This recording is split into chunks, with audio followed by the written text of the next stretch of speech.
میں رکھا، اعلان ہو رہا ہے، منادی ہو رہی ہے، اے حوران بہشت اپنے بال کھول دو اور کھول کر کے کربلا کی دھرتی پر اپنے گویا کے بالوں کو بکھیر دو، ٹھنڈے پانی کے شربت تیار رکھو، جنت کو آراستہ کرو، اس لیے کہ اب کربلا کا تاجدار اللہ اکبر آخری میں جام شہادت نوش کرنے والا ہے۔ ٹھنڈے پانی کے شربت، ٹھنڈے پانی کے گڑے مٹکے، وہ جنتی برتن تیار تھے، شربت کے پیالے گویا کے منتظر تھے، جنت انتظار کر رہی تھی۔ حوران بہشت نے گویا کہ اللہ اپنے آپ کو سجا کر سنوار کر کے تیار کیا تھا۔ ایسے میں امام نے سر سجدے میں رکھا، آسمان کا سینہ لرز گیا، زمین کی چھاتی کانپ گئی، تارے آپس میں ایک دوسرے سے ٹکرانے کی کیفیت میں آ گئے، سورج گہنانے کے قریب آ گیا، دن رات میں تبدیل ہونے والا تھا۔ اللہ اکبر، اب ہمیشہ کے لیے گویا کہ اللہ اکبر شہزادہ رسول عالم بالا کی طرف جانے والا تھا اور کائنات کے اندر اندھیرا ہونے والا تھا، 7 دن خون کی برسات ہونے والی تھی۔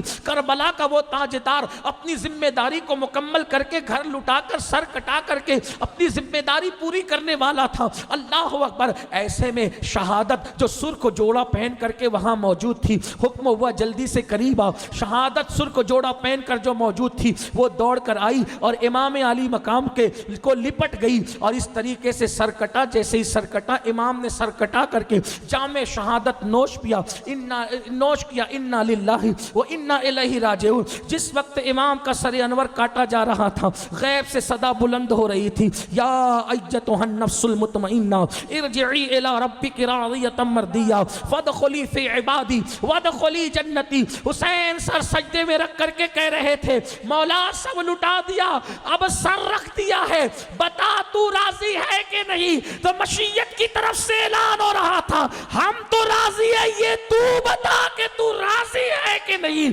ہر شہید کا خون زمین پہ گرتا ہے، لیکن حدیثیں اشارہ کرتی ہے شہدائے کربلا کا خون کوئی سمیٹنے والا میدان میں موجود تھا۔ امام حسین کی قربانی کو دیکھنے کے لیے رسول اللہ خود تشریف لائے، سیدہ فاطمہ خود تشریف لائی، علی مرتضیٰ خود تشریف لائے۔ حضرت سیدنا عبداللہ ابن عباس کہتے ہیں، میں سویا تو میں نے خواب میں کیا دیکھا؟ رسول اللہ کے داڑھی شریف کے بال بکھرے ہیں، سر انور کے بال بکھرے ہیں اور جسم اطہر پر خون کے نشانات موجود ہیں۔ وہ رسول نیند میں بھی جس کی زلفیں کبھی نہ بکھری، اس لیے کہ جس کی زلفوں کو پنجہ قدرت سجائے، شانہ پنجہ قدرت جس کی زلفوں کو سجائے، شانہ پنجہ قدرت تیرے بالوں کے لیے کیسے ہاتھوں نے سنوارے ہیں تمہارے گیسو، جس کی زلفیں بدر احد کے ہنگامے میں نہ بکھری، جس کی زلفیں خندق کھودتے وقت نہ بکھری، ہائے کربلا کیسا حادثہ تھا۔ حضرت عبداللہ ابن عباس کہتے ہیں، میں نے خواب دیکھا اللہ کے رسول کی داڑھی بکھری ہے، زلفیں بکھری ہے، آنکھوں میں آنسو ہے، بدن پر خون کے دھبے۔ میں نے کہا اللہ خیر کرے یا رسول اللہ، آپ کا یہ حال ہے حضور، اس حال میں حضور؟ آقا فرماتے ابن عباس میں میدان کربلا میں تھا، صبح سے اب تک حسین اور ان کے ساتھیوں کا خون اس بوتل میں جمع کر رہا تھا۔ سوچو یہ کربلا ہے۔ ام المومنین ام سلمہ کہتی ہے کہ میں نے خواب میں دیکھا حضور کی زلفیں بکھری ہیں، داڑھی شریف کے بال پر اثرات ہیں اور وجود ناز پر خون کے نشانات۔ میں نے پوچھا حضور اللہ خیر کرے، حضور کا یہ حال ہے؟ کہا ام سلمہ میں حسین کے مقتل گاہ میں ہوں اور صبح سے اب تک اس بوتل میں ان کا خون جمع کر رہا تھا، ان کے آوان و انصار کا خون جمع۔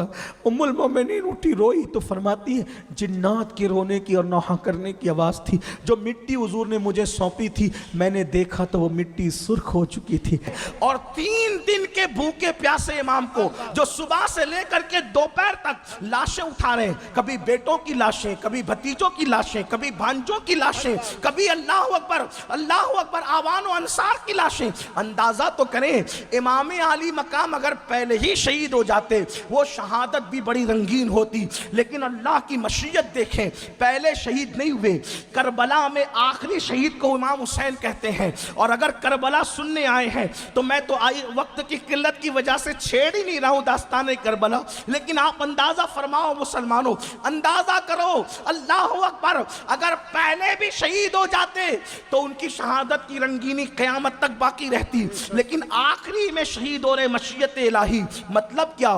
اللہ اکبر، تیروں کا زخم جسم پہ بعد میں لگ رہا ہے، تلواروں کا زخم جسم پہ بعد میں لگ رہا ہے، پہلے دل پر بیٹے کا، جوان بیٹے کی شہادت کا زخم ہے، بھتیجوں کی شہادت کا زخم ہے۔ کہنے والے کہتے ہیں جسم پہ لگنے والا زخم اتنا تکلیف نہیں پہنچاتا، اتنا نہیں تڑ پاتا جتنا دل کے زخم تکلیف پہنچاتے ہیں، اس لیے کہ جسم کے زخم تو بھول جاتا ہے آدمی، جسم کے زخم پر مرہم رکھ کر اس کا علاج کر لیتا ہے، لیکن جو دل کے زخم ہے وہ کبھی نہیں بھلائے جاتے۔ تلواروں کے زخم ختم ہو جاتے ہیں لیکن دل پر غموں کے زخم آسانی سے ختم نہیں ہوتے، انسان اس کو اپنے ساتھ کفن میں لے جاتا ہے۔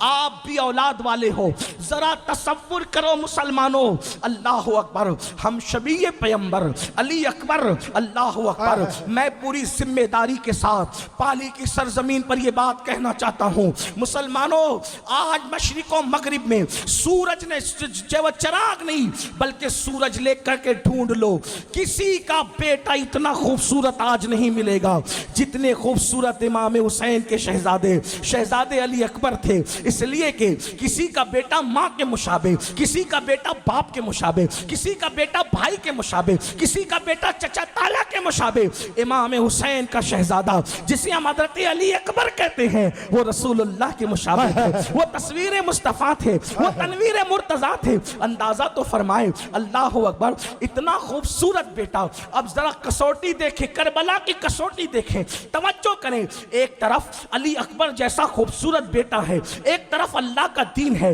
اور اللہ اللہ غیر سے ندا آ رہی، حسین اتنا خوبصورت بیٹا بچاؤ گے یا اللہ کا دین بچاؤ گے؟ بیٹا بچاتے ہو تو دین خاک میں ملتا ہے، اور دین بچاتے ہو تو بیٹا خاک میں ملتا ہے، کس کو چنتے ہو؟ امام حسین کی فکر دیکھو، حسین نے ہم شبیہ پیمبر، تصویر مصطفیٰ، علی اکبر جیسا بیٹا خاک میں ملا دیا، مگر اللہ کے دین کو خاک میں ملنے نہیں دیا۔ یہ امام حسین، اور کسی کتے کو حسین کے خلاف زبان کھولتے دیکھو تو کتنا بھی قریبی ہو اس کو جوتے کی نوک پہ رکھنا، اس لیے کہ ہمارے عقیدے میں حسین سے وفا صرف حلال ہی کر سکتے ہیں۔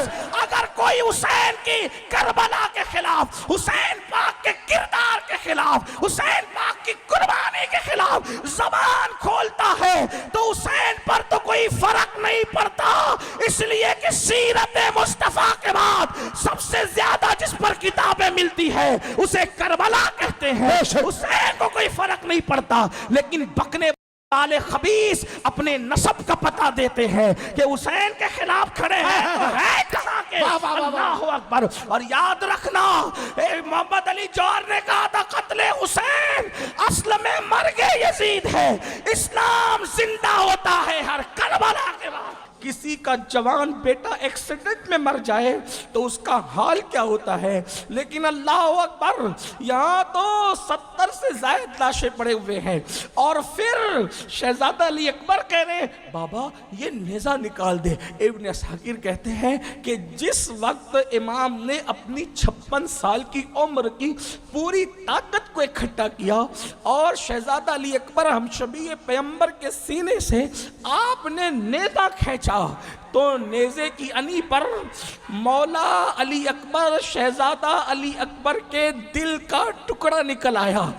جوان بیٹے کے دل کے ٹکڑے کو نیزے کی نوک پر جب میرے امام نے دیکھا اور علی اکبر شہزادے نے دم توڑ دیا، شہید ہو گئے، تو اس وقت آپ کی کیفیت یہ ہوئی کہ سر اور داڑھی کے سارے بال سفید ہو گئے۔ جب شہزادہ علی اکبر کو اٹھا کر کے مولا حسین خیمے کی طرف لائے تو سیدہ زینب نے کہا شہربانو، رباب، ام لیلا، دیکھو میرے بھائی پر جوان بیٹے کی شہادت کا یہ اثر ہے کہ حسین آج بوڑھا ہو گئے۔ اللہ پاک ارشاد فرماتا ہے جس کا مفہوم یہ ہے کہ بے شک جن لوگوں نے کہا ہمارا رب اللہ ہے اور وہ اس پر استقامت کے ساتھ جم گئے، ڈٹ گئے۔ استقامت کہتے ہیں دین پر جم جانے کو اور ڈٹ جانے کو۔ جب وہ دین پر ڈٹ جاتے ہیں، جم جاتے ہیں، تو پھر ہمیشہ مخالفت اسی کی ہوتی ہے جو دین پر ڈٹتا ہے۔ امام علی مقام کی جو مخالفت تھی، آپ کیا سمجھتے ہیں کہ صرف 72 لوگوں کو لے کر کے آئے تھے اور لوگ جو ہے وہ آپ کے ساتھ نہیں تھے؟ وہ مخالفت یزید کیوں